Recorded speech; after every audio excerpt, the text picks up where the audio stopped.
கூட வந்து ஃபேஸ்புக்கில் பார்க்கும்பொழுது யாரோ ஃபோட்டோஷாப் பண்ணியிருக்காங்கன்னு தப்பாக நினச்சிட்டேன். பிரைட் ஆஃப் தமிழ்நாடுன்னு போட்டிருக்காங்க. ஆக்சுவலி பார்த்தீங்கன்னா ப்ரைட் ஆஃப் தமிழ்நாடுன்னு போட்டிருக்கணும். தமிழ்நாட்டின் பெருமை. பிரைட் ஆஃப் தமிழ்நாடுன்னா பிரைடுனா இங்கிலீஷில் வந்து கல்யாணம் பண்ணிக்க போகிற பொண்ணுன்னு அர்த்தம். ஒன்று போஸ்டர் அடிக்கும் பொழுது 4 பேர்கிட்ட கேட்டு அடிச்சுக்கணும். தமிழில் தான் ததிகினத்துவம்னா ஆங்கிலத்தில் அதை விட பெரிய ததிகினத்துவம். இப்போ ஸ்டாலினை மாப்பிள்ளைன்னு சொல்கிறதா பொண்ணுன்னு சொல்கிறதா? ஆங்கிலத்தில் பிரைட் அப்படின்னா கல்யாணம் பண்ணிக்க போகிற பொண்ணுன்னு அர்த்தம். Pride P as in parent, PRIDன்னு போட்டிருக்கணும்.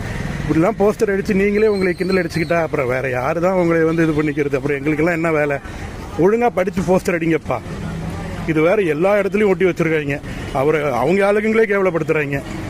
கூட வந்து ஃபேஸ்புக்கில் பார்க்கும்பொழுது யாரோ ஃபோட்டோஷாப் பண்ணியிருக்காங்கன்னு தப்பாக நினச்சிட்டேன்.